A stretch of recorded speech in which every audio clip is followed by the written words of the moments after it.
वो फौजी था पर सीरियल किलर बन गया। एक कत्ल ने उसे ऐसा कातिल बनाया जो इंसानी मांस बेचने लगा।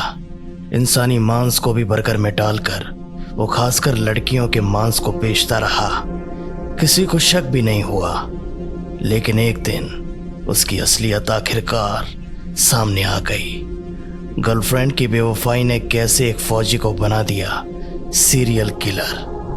आज की क्राइम सीरीज में हम बात करेंगे सीरियल किलर जोसेफ रॉय मैथनी के बारे में। सीरियल किलर जोसेफ या जॉय रॉय मैथनी अमेरिका का एक ऐसा सीरियल किलर था जिसके नाम की चर्चा बर्गर में इंसानी मांस खिलाने को लेकर होती है।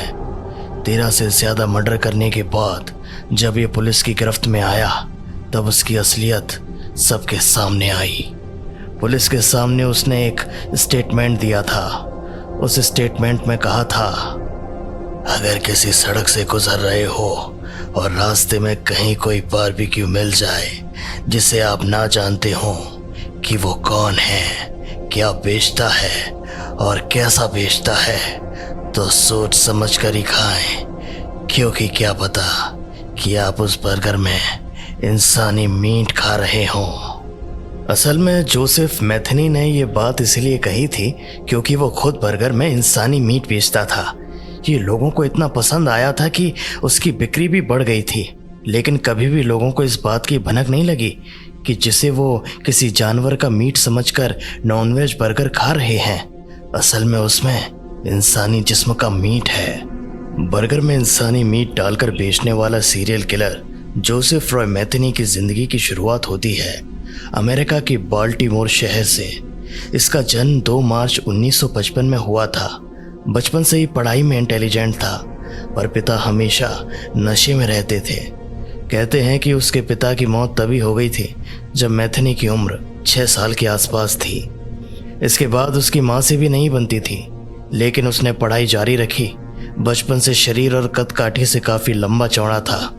उसकी लंबाई करीब 6 फीट 8 इंच थी। 18 साल की उम्र में ही वो अमेरिका फौज में भर्ती हो गया और इधर माँ से भी उसका रिश्ता अलग हो चुका था। अमेरिकी फौज में साल 1973 में भर्ती होने के बाद उसकी पोस्टिंग वियतनाम में हुई थी।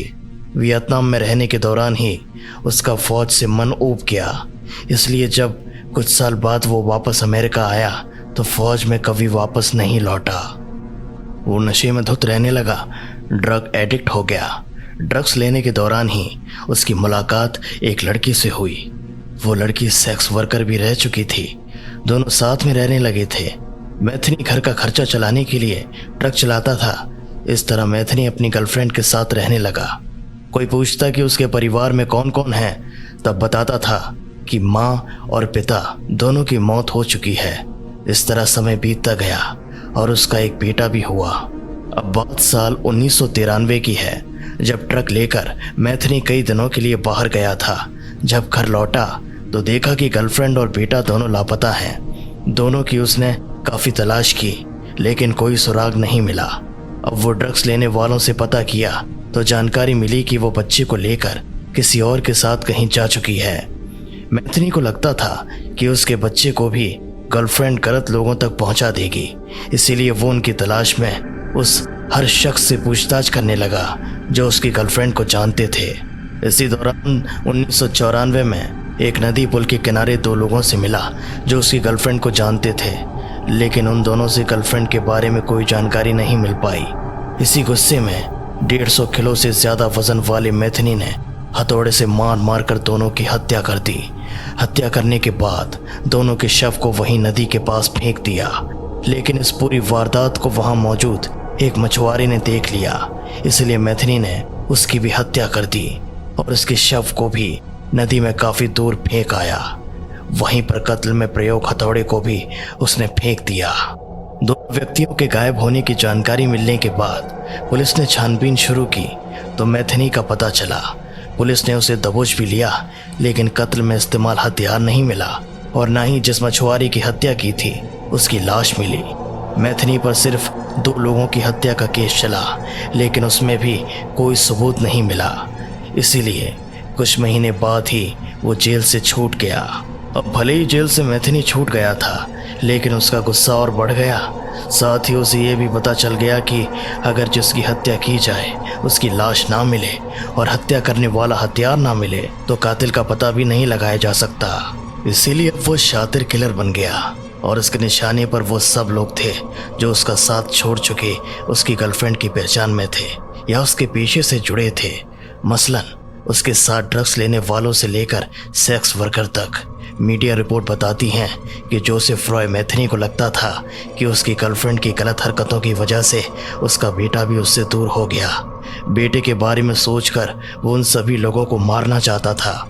इसीलिए 1995 से ही वो खासकर रेड लाइट एरिया की लड़कियों को मिलने के लिए बुलाता था और फिर रेप के बाद हत्या कर दिया करता था। वो बेरहमी से कत्ल करता था, यहाँ तक कि एक सेक्स वर्कर की हत्या के बाद उसके ऊपरी हिस्से को अपने एक घर में रख दिया था और एक बार गुस्से में उसने उसके कंकाल के साथ भी रेप किया। अब आलम ऐसा था कि अमेरिका के बाल्टीमोर शहर में लगातार लोग गायब हो रहे थे और उनके शव भी नहीं मिल रहे थे। पहला शव एक दिन किसी सफाई कर्मी को तब मिलता है जब उसे एक लावारिस बॉक्स मिला। उस बॉक्स को खोला तो उसमें कंकाल था। ये कंकाल एक लड़की का था। उसकी पहचान कैथी के रूप में हुई। वो काफ़ी समय से लापता थी। वो एक सेक्स वर्कर थी, लेकिन कत्ल किसने और क्यों किया ये पता नहीं चल सका था। इसके कुछ महीने बाद एक और लड़की की लाश ऐसे ही बॉक्स में मिली। ये भी एक सेक्स वर्कर थी, लेकिन मारने वालों का पता नहीं चल पाया था। कई बार जोसेफ ट्रक चलाता था तो कई अधिकतर समय ये सड़क किनारे ठेला लगाता था। यहाँ बर्गर और सैंडविच बेचने लगा। पोर्क बीफ मांस वाले सैंडविच और बर्गर की खूब डिमांड थी, लेकिन जोसेफ को ये पता था कि अगर कत्ल करने के बाद खुद को पुलिस से बचाना है तो उनके हाथ सबूत नहीं लगना चाहिए। इसीलिए हत्या के बाद शरीर से मांस निकाल लेता था। मांस निकालने के बाद लाश को बॉक्स में बंद कर या दूसरे तरीके से पैकेट में डालकर कहीं फेंक दिया करता। फिर उसी इंसान के मांस को तंदूर पर भूनकर खुद भी खाता था और बर्गर व सैंडविच में डालकर बेच दिया करता था। यह सिलसिला वो काफ़ी समय तक चलाता रहा। खास तौर पर यह सेक्स वर्कर को निशाने पर लेता था और उन्हें घर बुलाकर मार डालता था। असल में अपनी गर्लफ्रेंड को लेकर गुस्से की वजह से मर्डर करने के बाद उसे अपनी ताकत का एहसास होता था। बात 1996 की है। उस दिन जोसेफ ट्रक लेकर अपने शिकार की तलाश में निकला था। उसकी मुलाकात सेक्स वर्कर रीटा कैंपर से हुई। उसे अपने ट्रक में लिफ्ट देता है, फिर रास्ते में उसे ड्रग्स देता है। इसके बाद उसे एक फैक्ट्री में ले आता है जहां वो रहा करता था। यहाँ रीटा को सब कुछ अजीब लगता है। वो विरोध करते हुए वहां से जाने लगी। तभी जोसेफ उसे जबरन रोक लेता है और रेप करने का प्रयास करता है। इसके बाद मारपीट करने लगता है, फिर गला दबाने का प्रयास करता है, लेकिन किसी तरह बचकर रीटा के हाथ ट्रक में रखा एक हथौड़ा मिल जाता है। उसी हथौड़े से जोसेफ पर हमला कर वो भाग निकलती है। वहाँ से वो भागते हुए वो सीधे पुलिस स्टेशन पहुँचती है, उसकी शिकायत करती है। पुलिस तुरंत घटनास्थल पर आती है। तब तक जोसेफ वहाँ से भाग निकलता है। अब पुलिस रेप और हत्या के प्रयास के आरोपी की स्केच तैयार करती है, उसकी तलाश शुरू करती है, लेकिन कोई सुराग नहीं मिलता है। फिर कुछ दिन बाद उसकी पहचान हो जाती है। इसके बाद 15 अगस्त 1996 को एक फ़ोन के ज़रिए पुलिस को संदिग्ध जोसेफ की जानकारी मिलती है। इसी सुराग पर पुलिस उसे गिरफ्तार कर लेती है। पुलिस उससे पूछताछ कर हत्या में इस्तेमाल हथौड़े को बरामद करती है। पुलिस की पूछताछ में उसने 10 लड़कियों समेत 13 लोगों की हत्या करने की बात कबूल करता है। वो बताता है कि गर्लफ्रेंड जब उसके बच्चे को लेकर घर छोड़ देती है तभी से वो बदला लेने की नीयत से ऐसा कदम उठाता है। ये भी बताता है कि आखिर कैसे पहले 3 मर्डर किए लेकिन सज़ा 2 केस में मिली, तो वो शव को ठिकाने लगाने लगता है। वो ये भी बताता है कि कई कत्ल उसने कुल्हाड़ी से किए थे तो कई हथौड़े से। उसे हत्या करने के बाद ताकत का एहसास होता था। उसने ये भी बताया कि एक बार किसी सेक्स वर्कर की हत्या करने के बाद उसके कंकाल से भी रेप किया था। गिरफ्तारी के बाद कोर्ट में जोसेफ ने फांसी की सज़ा की मांग की थी। उसे सज़ा मिली भी, लेकिन साल 2000 में फांसी की सज़ा को उम्र कैद में बदल दिया गया। करीब 21 साल तक जेल में रहने के बाद 5 अगस्त 2017 में जोसेफ मैथिनी की मौत हो गई। जेल में उसकी मौत को लेकर हार्ट अटैक भी कहा जाता है, तो कई मीडिया रिपोर्ट में कहा गया है कि कैदियों ने पीट पीट कर उसकी हत्या कर दी थी।